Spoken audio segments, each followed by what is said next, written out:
Selamat siang anak-anak. Siang, Pak. Bagaimana kabarnya? Baik. Masih sehat semua ya? Masih tetap semangat? Semangat. Syukur kalau masih tetap semangat. Mungkin di siang ini sudah banyak yang letih karena sudah belajar dari pagi dan sekarang masih harus melanjutkan pembelajaran kembali. Oke, baiklah. Sekarang kita ketemu pada pertemuan kedua. Setelah minggu kemarin kita sudah membahas jenis-jenis kamera dan alat bantu fotografi.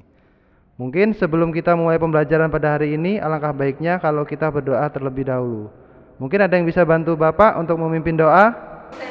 Ya, silakan Kartini untuk memimpin doa. Sebelum kita memulai pembelajaran hari ini, ada baiknya kita berdoa menurut agama dan kepercayaan kita masing-masing. Berdoa mulai. Berdoa selesai, beri salam. Selamat siang, Pak. Selamat siang. Terima kasih Kartini. Baik, selanjutnya Bapak akan absen terlebih dahulu. Hadir semua tidak untuk hari ini. Yang pertama, Karisa Aurelia. Hadir, Pak. Desti Mawar Wulandari. Hadir. Devi Oktariana. Hadir. Dita Rahma Akira. Hadir. Gusti Ralian. Hadir. Ika Ramanda. Hadir. Indah Maulia. Hadir, Pak. Kartini. Hadir, Pak. Rajiv Galih. Hadir, Pak. Hadir semua ya? Ya. Ya, baik. Selanjutnya, hari ini kita akan masuk ke materi menerapkan pengoperasian kamera digital dan perawatan peralatan fotografi. Jadi hari ini kita akan belajar mengenai bagaimana cara mengoperasikan kamera. Kita kemarin kan sudah mempelajari jenis-jenis kamera dan alat bantu fotografi. Nah, hari ini kita akan masuk ke materi menerapkan pengoperasian kamera digital dan perawatan peralatan fotografi. Namun sebelumnya Bapak akan jelaskan terlebih dahulu tujuan pembelajaran pada hari ini ya, dan penilaian yang akan Bapak ambil pada hari ini. Yang pertama, untuk tujuan pembelajarannya. Di sini setelah kalian mempelajari materi yang akan kita pelajari pada hari ini, kalian akan bisa mengoperasikan kamera. Dan kalian juga akan tahu bagaimana cara proses perawatan peralatan fotografi. Jadi tidak hanya memakai saja, tapi kalian juga tahu bagaimana caranya merawat peralatan fotografi. Itu tujuan yang akan kalian capai pada pembelajaran pada hari ini. Dan selanjutnya untuk penilaian ya, pada pembelajaran hari ini ada 3 kriteria penilaian yang akan Bapak terapkan pada pembelajaran hari ini. Yang pertama adalah tes tertulis. Dan yang kedua, Bapak akan menerapkan penilaian tes lisan. Tes lisan ini nanti Bapak akan memberikan pertanyaan-pertanyaan, dan nanti siapa yang bisa menjawab itu poinnya akan Bapak tambahkan 100. Dan yang ketiga ya, itu penilaian diskusi. Jadi nanti kita akan ada diskusi. Diskusinya berbarengan dengan praktek. Jadi nanti kita praktek sekaligus kalian berdiskusi. Jadi ada 3 poin penilaiannya. Paham? Paham. Baik, selanjutnya sekarang kalian buka alamat IP. Tadi Bapak sudah membagikan modul dan LKPD-nya. Ya, silakan kalian akses alamat IP-nya 192.168.1.21. Bagaimana? Bisa dibuka semua atau bisa diakses? Bisa. Bisa. Baik, selanjutnya sekarang kalian buka modul. Nah, di situ sudah Bapak bagikan modul mengenai menerapkan pengoperasian kamera digital dan perawatan peralatan fotografi. Tapi sebelumnya Bapak ingin tanya dulu materi sebelumnya. Sebelumnya kita belajar tentang apa? Alat bantu fotografi dan jenis-jenis kamera.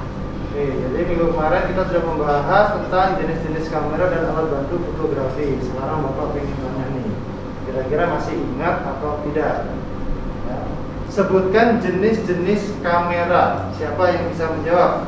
Saya, Pak. Ya, silakan Karisa. 1 mirrorless, 2 DSLR, 3 compact digital. Iya, beri aplaus dulu untuk Karisa. Jadi jenis-jenis kamera. Oke, selanjutnya sekarang sebutkan alat bantu fotografi. Siapa yang bisa jawab? Saya, Pak. Iya, silakan kita. Tripod, tudung lensa, payung reflektor, dan softbox. Oke, kita Baik, selanjutnya kita masuk ke materi. Silakan kalian buka modulnya. Baik, yang pertama kita masuk ke mengenal anatomi kamera.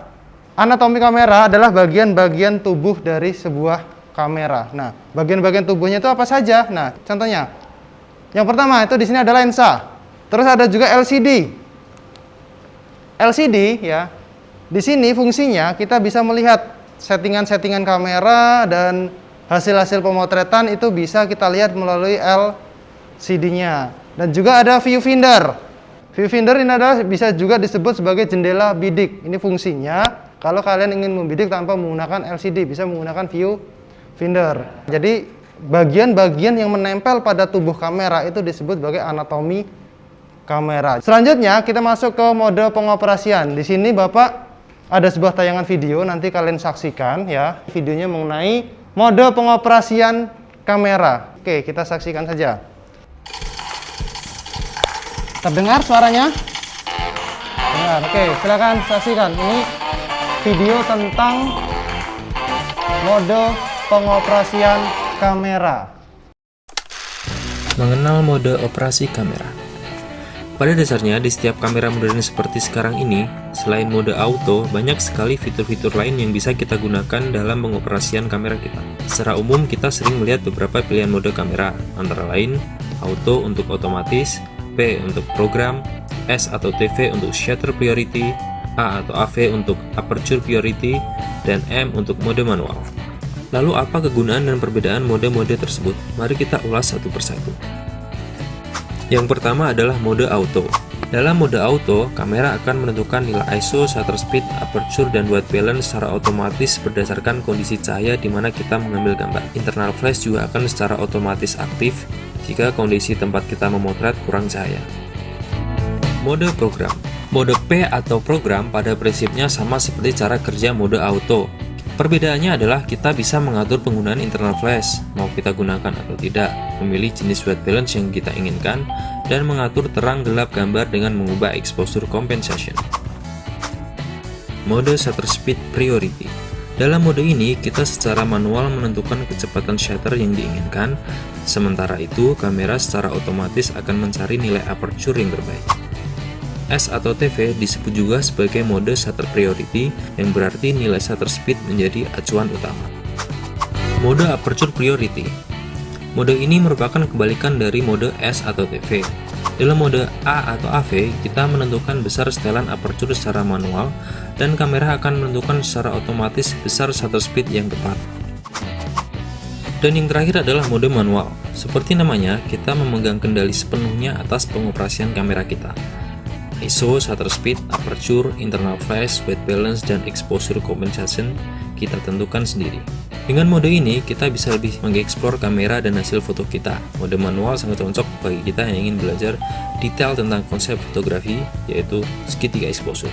Di semua mode P, S atau TV, A atau AV, dan M, kecuali mode auto, kita bisa mengontrol penuh berapa nilai ISO yang kita inginkan, atau men-settingnya di auto dan biarkan kamera menentukan ISO yang tepat dengan sendirinya.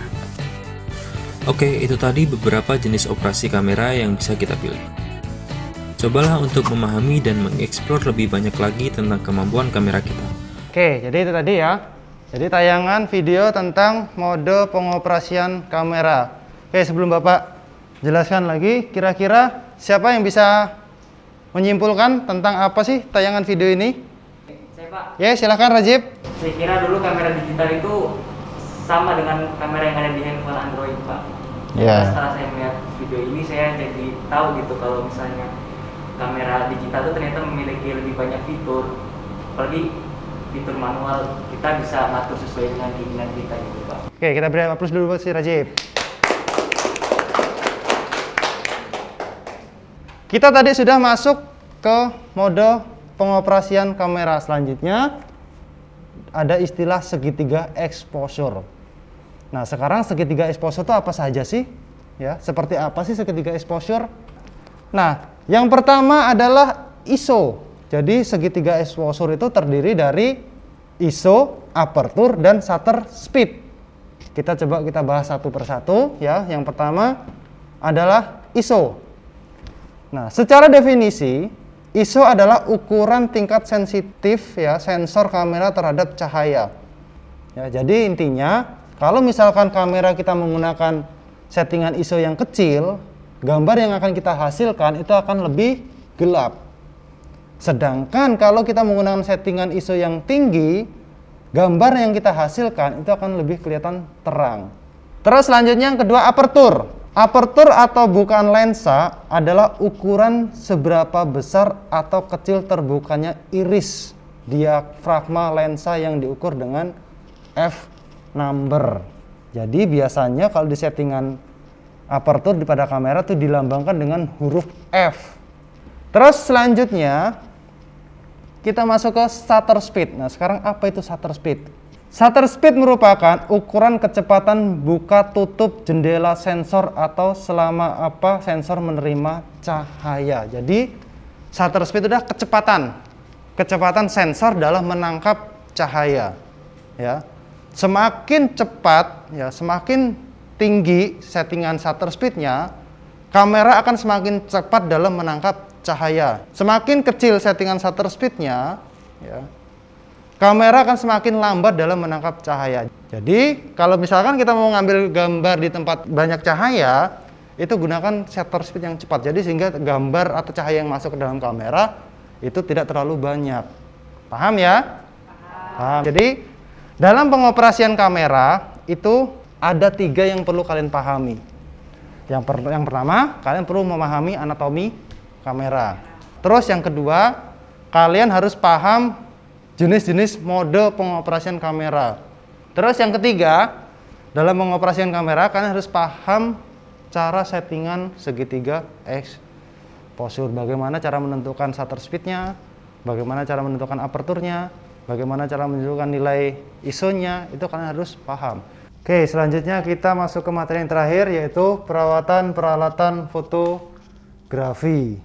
Nah, sekarang apa saja sih peralatan yang biasa sering digunakan untuk perawatan fotografi ya? Kita lihat. Jadi ada 6 alat pembersih kamera. Di sini ada blower ya, lens tisu, kain microfiber, swab kit, lens pen, sensor clean. Nah, itu tadi 6 alat pembersih kamera.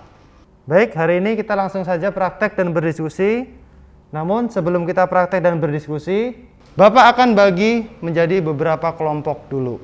Ya, Bapak akan bagi beberapa kelompok dulu untuk berbahan diskusinya. Oke, langsung saja Bapak bagi. Untuk yang sebelah kanan, paling kanan, itu kelompok 1. Ya. Yang bagian tengah itu kelompok 2 dan yang bagian kiri itu kelompok 3. Sekarang silakan kalian buka lembar LKPD-nya. Silakan dibuka. Bagaimana? Sudah terbuka LKPD-nya? Sudah ya? Kalau sudah, silakan kalian baca petunjuk yang ada pada LKPD. Di situ juga sudah Bapak sediakan tabel analisis yang dapat kalian gunakan dalam menganalisis foto yang akan kalian ambil. Nah, selanjutnya setelah kalian selesai berdiskusi dan praktek nanti, kita akan kembali lagi ke lab untuk mempresentasikan hasil foto yang telah kalian ambil. Mungkin langsung saja kelompok 3 bisa langsung menuju ke studio foto. Silakan untuk kelompok 3.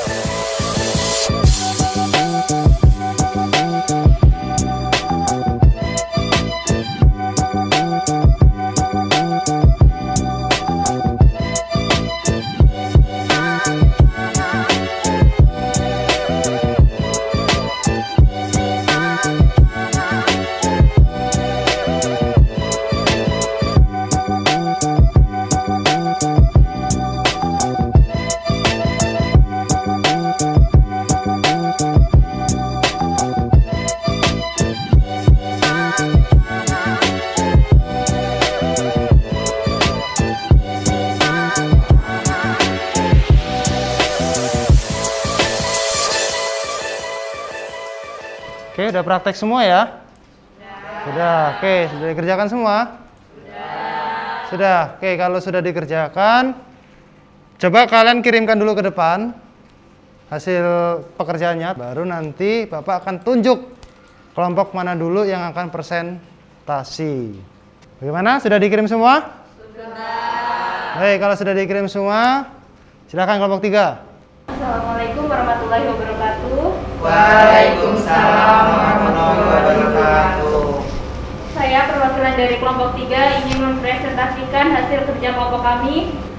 Di sini kami mendapatkan 3 hasil foto dengan settingan yang berbeda-beda. Yang pertama, under exposure.